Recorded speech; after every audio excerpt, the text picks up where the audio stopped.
और आजकल लोग जल्दी नहीं जगते।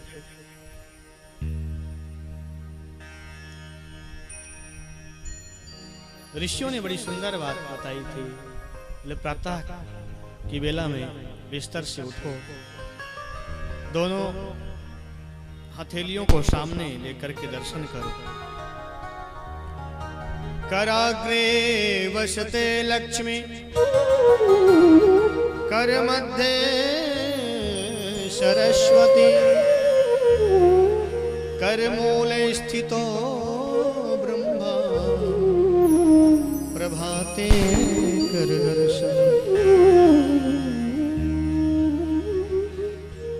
जल्दी बिस्तर से उठें प्रातः कालीन और दोनों हथेलियों को सामने करके दर्शन करें। कराग्रे वसते लक्ष्मी, करके अग्रभाग में लक्ष्मी का वास, मध्य में सरस्वती का वास और मूल में गोविंद का निवास है। तीनों का दर्शन करें।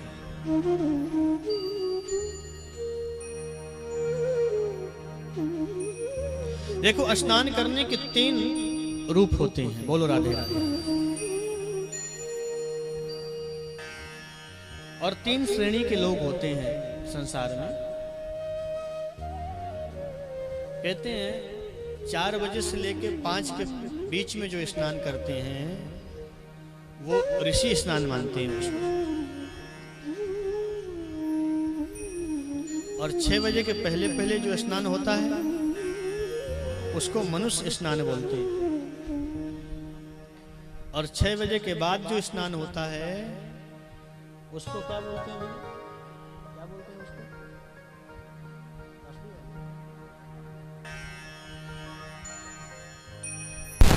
कहते हैं 6 बजे के बाद जो स्नान होता है उसको बोलते हैं बांसुरी वाला स्नान। बोलो राधे राधे। ये बांसुरी वाले भैया बोल रहे हैं।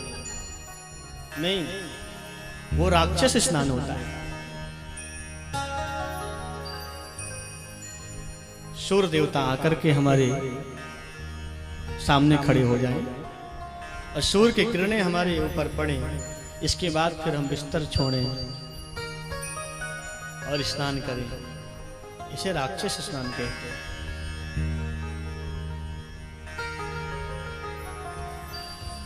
प्रातः कालीन उठना ये भी एक तपस्या का स्वरूप है।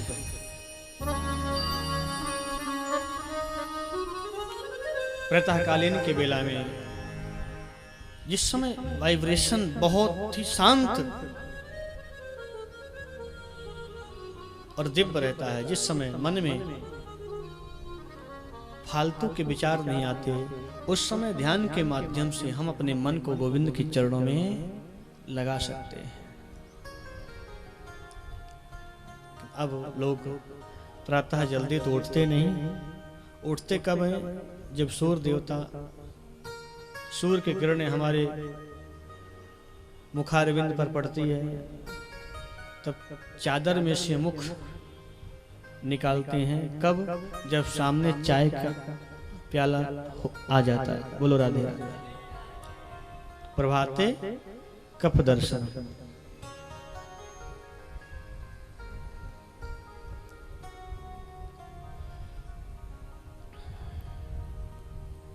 तीसरी बात, जित संगो जितेंद्रिय।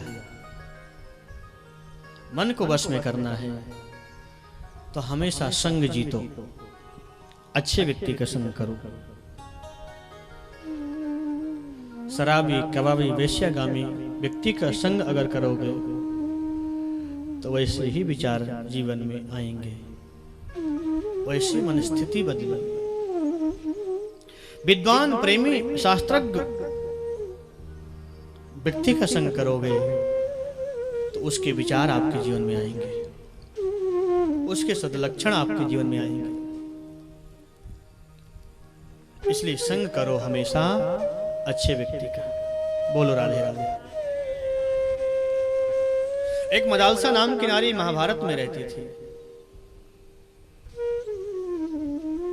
उस नारी ने एक एक अपने पुत्र को सुंदर उपदेश देती। जन्म लेते ही बालक को पालने पर सुलाती और सिर पर हाथ फेरती हुई बस एक ही उपदेश करती, तुम शुद्ध हो, तुम मुक्त हो, तुम परमात्मा के नित्य भक्त हो,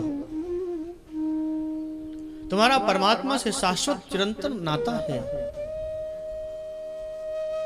और वो बालक जब थोड़ा बड़ा होता तो घर छोड़ करके सीधे वन को चला जाता है। हमने कहा बालक की सबसे प्रथम गुरु माँ होती है, और माँ चाहे तो बालक को कुछ भी बना सकती है।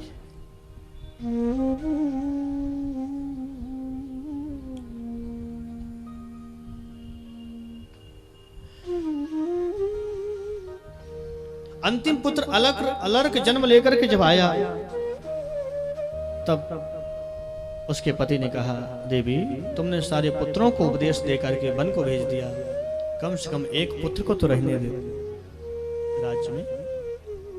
मदालसा ने कहा, मैं इसको उपदेश नहीं करूंगी, लेकिन एक मंत्र जरूर इसको लिख करके दूंगी जो इसे मार्गदर्शन देगा कभी समय आने पर।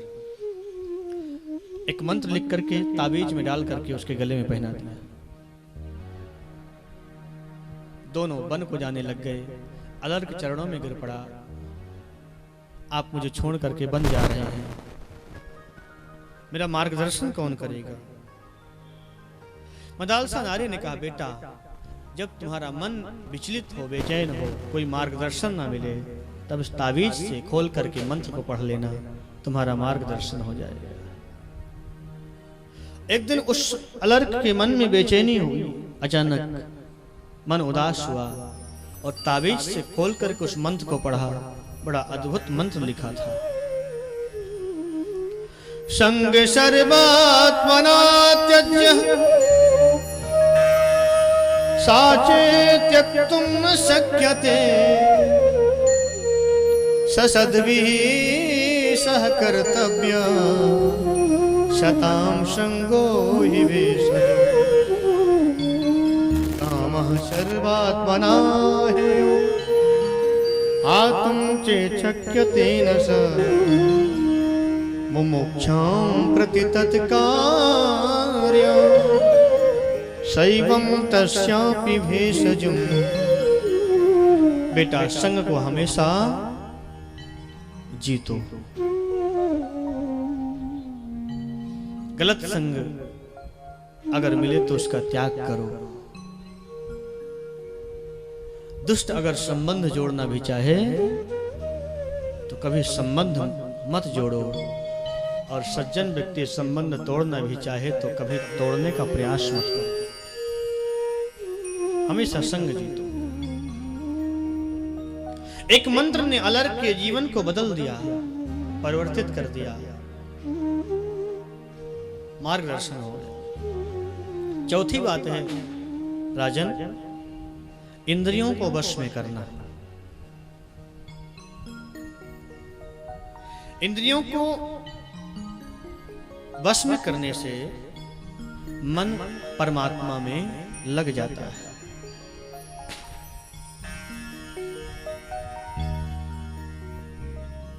जिसने इंद्रियों को वश में नहीं किया उसका जीवन कभी आदर्श नहीं हो सकता है।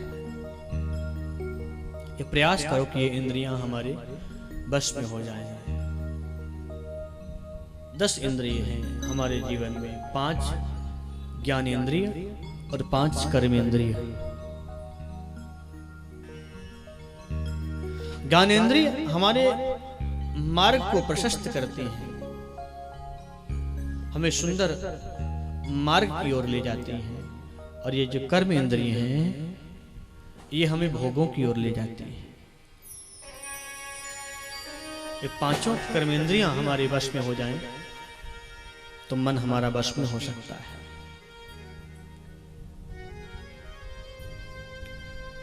जब इंद्रिय वश में हो जाएं तो मन भी वश में हो जाता है, और जब मन वश में हो जाता है तो जीवन आदर्श बन सकता है। फिर स्थिर रूप से एकांत में बैठ करके भगवान का चिंतन करें। ये सारी सृष्टि क्या है, कौन है, किसका रूप है। तो जब आप चिंतन करेंगे तो वही विराट भगवान का स्वरूप आपको दिखाई पड़ेगा। जिस विराट स्वरूप में सारी सृष्टि समाहित है। पाताल में तस्य ही पादमूलम पठन्ति पार्श्विम प्रपदे रसातलम। पूरा विश्व प्रपंच परमात्मा का रूप है, ये सोच करके चिंतन करें, स्तुति करें। परीक्षित ने कहा, गुरुदेव सारी सृष्टि परमात्मा के अंदर समाहित है, ये बात हमें कैसे मालूम पड़े? बोले राजन, जब भगवान नारायण विराट रूप धारण किया था तब सारी सृष्टि को अपने अंदर समा करके और देवताओं को ज्ञान कराया।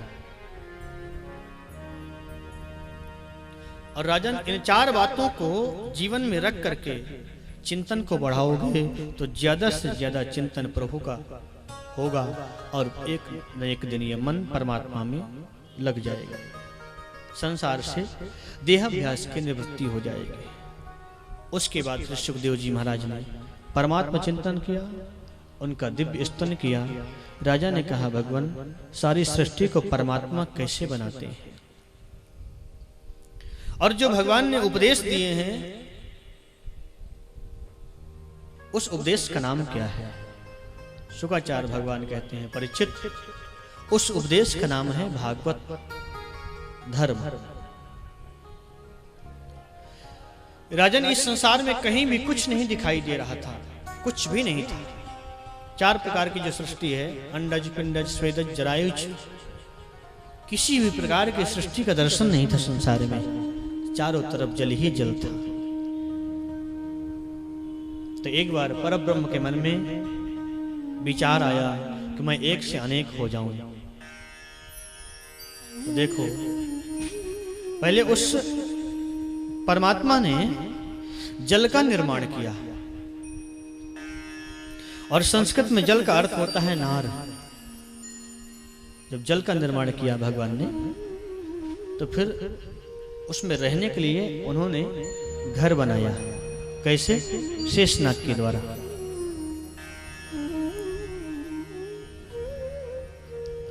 नार माने जल, अयन माने घर, और जो शेष पर शयन करता है उसका नाम पड़ गया नारायण। बोलो राधे राधे। फिर नारायण भगवान ने सोचा कि मैं अकेले हूं और भी रूप होने चाहिए। तो भगवान ने जब सोचा तो भगवान नारायण के नाभि से कमल पुष्प पर पितामह ब्रह्मा जी प्रकट हो गए, चार मुख वाले। ब्रह्मा जी कमल के पुष्प पर प्रकट होकर के आए, लेकिन ब्रह्मा जी को यह नहीं विदित हो रहा है कि मैं आया कहां से हूं। बार बार नीचे ऊपर कमल के तंतुओं में, लेकिन मालूम नहीं पड़ता कि मैं आया कहां से हूं। तब ब्रह्मा जी को दो वर्ण सुनाई दिए, हिंदी के अक्षरों में आते हैं ता और पा, दो वर्ण सुनाई पड़े। इन्हें तब करोगे तो मालूम पड़ेगा कि मैं कहां से आया हूं। ब्रह्मा जी ने तपस्या किया, भगवान नारायण प्रसन्न होकर के ब्रह्मा जी को बताया, पितामह मैंने ही आपको संसार में प्रकट किया है। और उसी दिन भगवान नारायण ने ब्रह्मा जी को पितामह का पद दे दिया, ब्रह्मलोक का। जब ब्रह्मलोक का पद प्रदान कर दिया, तब ब्रह्मा जी ने कहा, प्रभु आपने मुझे विधाता का पद प्रदान किया है, कदाचित मेरे जीवन में अभिमान हो गया तो फिर क्या होगा? भगवान ने कहा, पितामह इस ब्रह्मलोक विधाता की जो गद्दी है, इसको मेरा प्रसाद समझ करके आज्ञा का पालन करो, इसका सदुपयोग करो और मेरे साथ सृष्टि में सहयोग करो। ब्रह्मा जी कहते हैं, प्रभु थोड़ा सा धन संपत्ति आने के बाद व्यक्ति अभिमानी हो जाता है, और आपने मुझे विधाता का पद प्रदान किया, कदाचित मेरे जीवन में अभिमान आ गया तो मैं क्या करूंगा? भगवान ने कहा, पितामह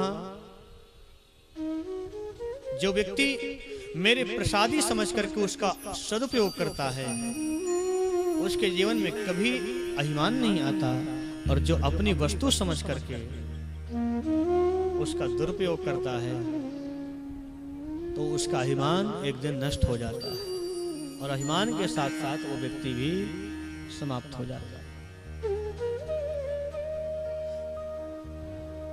इस अज्ञानी संसार के जीव को मालूम चले कि परमात्मा जिस थोड़ी सी संपत्ति वैभव को प्राप्त करके मैं फूला नहीं समाता, इतना अभिमान में हो जाता हूं। अगर उसको परमात्मा की सत्ता का जरा भी आभास हो जाए तो कभी जीवन में अभिमान नहीं करेगा।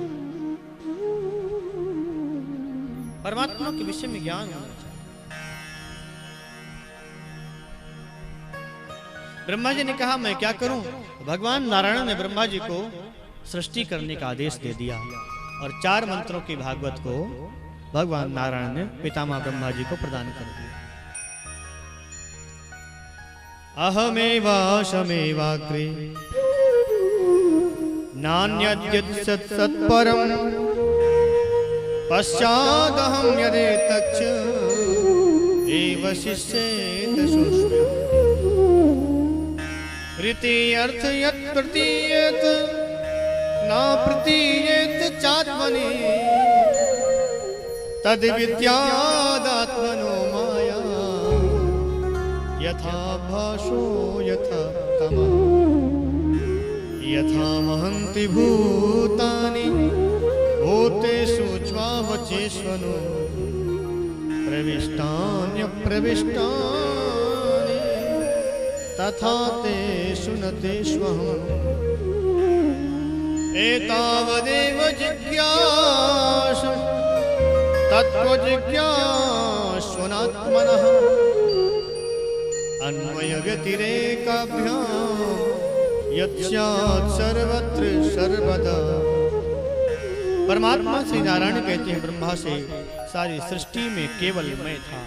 सृष्टि के बनने के पहले भी मैं रहता हूँ और सृष्टि के मध्य में भी मैं रहता हूँ और सृष्टि का जब अंत होता है तब मैं ही शेष बचता हूँ। यथा महन्ति भूतानि भूतेषु ज्वावचेष्वनु।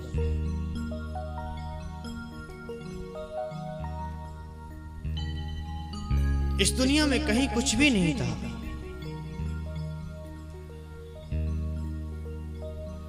बनने से पहले मैं था और बनने के बाद भी मैं, और बिगड़ने के बाद जो बचता है वो भी मैं ही बचता हूं।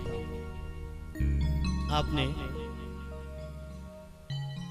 एक सोने की ईंट हमको प्रदान किया। सोने की ईंट के हमने कई टुकड़े करके और उसके अलग अलग गहने बना दिए।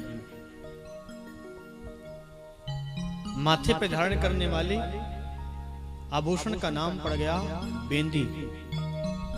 कानों में धारण करने वाले आभूषण का नाम पड़ गया कुंडल।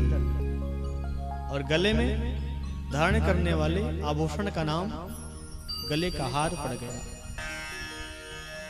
कोई नाक की नथनी बन गई, कोई हाथ के कंगन बन गए।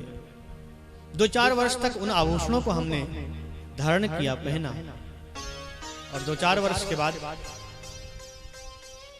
उन आभूषणों को उतार करके ओखली में डाल करके कूट दिया तो बिगड़ने के बाद क्या बचा? सोना। बनने से पहले भी सोना था और बनने के बाद में जो आभूषण के रूप में था तो भी सोना था, और जब बिगड़ गया तो बिगड़ने के बाद भी सोना बचता है। भगवान नारायण ने कहा ब्रह्मा यही मेरी सृष्टि है। सृष्टि के पहले भी मैं, सृष्टि के मध्य में भी मैं, और सृष्टि के बिगड़ने के बाद में भी मैं शेष बचता हूं। जैसे पृथ्वी, जल, तेज, वायु, आकाश, 5 तत्वों से ये शरीर बनता है, सारी दुनिया बनती है।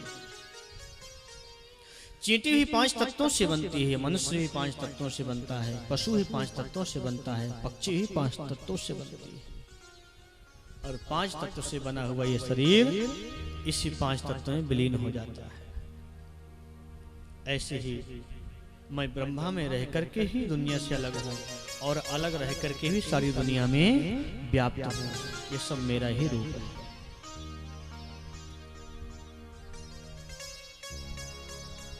परमात्मा के तत्वों को समझने वाले जिज्ञासुओं को यही समझना चाहिए पितामह, अनेक रूप से जो सर्वत्र विद्यमान है, निवास कर रहा है, वही दिव्यात्मा है, वही ईश्वर का रूप है। भगवान ने कहा, विधाता, ये जो मैंने तुम्हें उपदेश दिया है, इसका नाम है भागवत। मैं आपको जरा स्पष्ट कर दूं।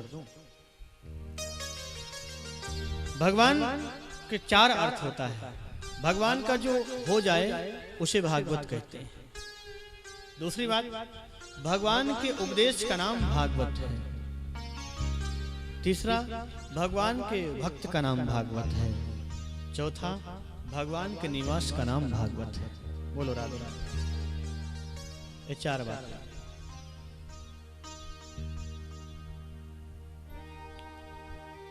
राजन, एक बात बताओ कि भगवान किसको जल्दी मिलते हैं? परीक्षित ने कहा, गुरुदेव, भगवान तो उसी को मिलते हैं जल्दी जो दिन में 10 बार स्नान करता होगा। और कई लोग होते हैं जो दिन भर स्नान ही करते रहते हैं। परीक्षित की बुद्धि, जो स्नान करते हैं दिन में 10 बार 20 बार, उसी को भगवान मिलते होंगे। कोई अगर स्पर्श कर दे तो स्नान करने लग गए, कोई गंदी जगह हम चले गए तो स्नान करने लग गए, गर्मी लगी तो स्नान कर लिया, दिन भर स्नान करते हैं। ये परीक्षित की सोच है कि दिन में 10 बार स्नान करने से भगवान मिल जाते हैं। शुक्राचार्य भगवान ने कहा, परीक्षित, अगर भगवान स्नान करने से मिलते तो जिन कौलभीलों को भगवान राम ने चित्रकूट में जाकर के अपने हृदय से लगाया, और कौलभील 6-6 महीने स्नान नहीं करते थे और भगवान ने उनको हृदय से लगा लिया।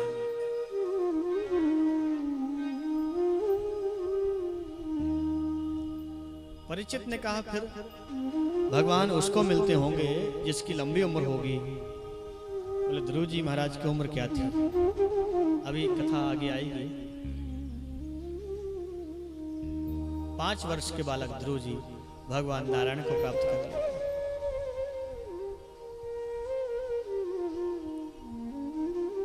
फिर परीक्षित महाराज ने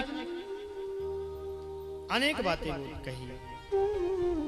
जो उम्र वाला होगा उसे भगवान मिलते होंगे, जो अधिक पढ़ा लिखा होगा उसे भगवान मिलते होंगे, जो शक्तिशाली होगा, जो धनवान होगा, उसको भगवान मिलते होंगे। शुक्राचार्य भगवान कहते हैं, परीक्षित, व्याधस्य चरणं ध्रुवस्य च वयो विद्या गजेन्द्रस्य का जातिर्विदुरस्य यादवपते रुद्रस्य किं पौरुषम् कुब्जायां किं तत्र रूपमधिकम् किं तत्सुतां नो धनम् भक्त्या तुष्यति केवलम् परमया भक्ति प्रियो माधव। भगवान स्नान से मिले होते तो कौलभीलों को भगवान अपने गले से नहीं लगाया होता। अगर भगवान लंबी उम्र देखते तो ध्रुव जी को नहीं मिलते, और भगवान अगर योग्यता देखते, ज्ञान देखते, तो गजेंद्र को भगवान नहीं मिलते। भगवान जाति बिरादरी को देखते तो विदुरानी के घर में जाकर के केले के छिलके का भोग नहीं लगाते, और भगवान यदि शक्ति देखते तो उग्रसेन जी की गोद में बैठ करके भगवान कभी नहीं खेलते। और भगवान अगर सुंदरता देखते तो कुब्जा को कभी नहीं मिलते, और भगवान अगर संपत्ति को देखते तो सुदामा जी का स्वागत नहीं करते द्वारिकाधीश। फिर भगवान किसको मिलते हैं? बोले, भक्त्या तुष्यति केवलम परमया भक्ति प्रियो माधव। यदि भगवान मिलते हैं तो केवल भक्ति भाव से मिलते हैं, प्रेम से मिलते हैं। परमात्मा से मिलने का केवल एक ही शाश्वत नाता है, केवल भक्ति और प्रेम। ईश्वर से प्रेम करेंगे, भक्ति करेंगे तो परमात्मा हमें मिल सकता है। बोलो राधे राधे। परीक्षित ने कहा, गुरुदेव, विदुर जी के घर में जाकर के भगवान केले के छिलके का भोग कैसे लगाया, ये प्रसंग तो मैं श्रवण करना चाहता हूं। शुक्राचार्य भगवान ने कहा, राजन, जरूर तुम्हें सुनाएंगे। आदरणीय सुखदेव कहते हैं, परीक्षित, यदा तु राजा स्वशतानुसाधु पुष्णान् धर्मेण विनष्ट दृष्टि भ्रातुर्भविष्ठस्य सुतान् विबन्धो प्रवृश्य लाक्षा भवने ददाह प्रवृश्य लाक्षा भवने ददाह। राजन, पांडवों के साथ जब अन्याय हो रहा था, कौरव लोग अन्याय कर रहे थे, लाक्षागृह में उनको जलाने का षड्यंत्र किया जा रहा था, तब कौरव के पिता धृतराष्ट्र के सामने श्री विदुर जी महाराज ने आकर के और उनको मना करने के लिए आग्रह किया। विदुर जी कौरव की सेना के महामंत्री थे। विदुर जी महाराज ने कहा, राजन, मैं एक मंत्री होने के नाते नहीं, एक सामान्य नागरिक होने के नाते आपसे निवेदन करना चाहता था। धृतराष्ट्र जी ने कहा, बोलो, क्या निवेदन करना था? विदुर जी ने कहा, राजन, अधर्म की बेल पर कभी अमृत के फल नहीं आते। पांडवों के साथ में तुम्हारे पुत्र कौरव जो अन्याय कर रहे हैं, ये अधर्म है। लाक्षागृह में जलाने का षड्यंत्र रच रहे हैं, आप उन्हें रोकिए। आप राजा हैं और राजा के सामने अगर कोई अनैतिक कार्य हो रहा है तो उसको रोकने का प्रयास करना चाहिए। और पांडव कौरवों से कमजोर हुए ऐसी बात नहीं है, लेकिन पांडव आपका आदर कर रहे हैं, सत्कार कर रहे हैं, सम्मान करते हैं आप। शास्त्रों में ऐसा लिखा है कि अगर हमारे शरीर का कोई अंग सड़ गया हो और उस अंग को काट करके फेंकने से हमारा संपूर्ण शरीर सुरक्षित रहता है, तो उस अंग को काट देने से कोई अपराध नहीं लगता है, कोई हानि नहीं होती है। परिवार में, घर में अगर एक व्यक्ति को त्यागने से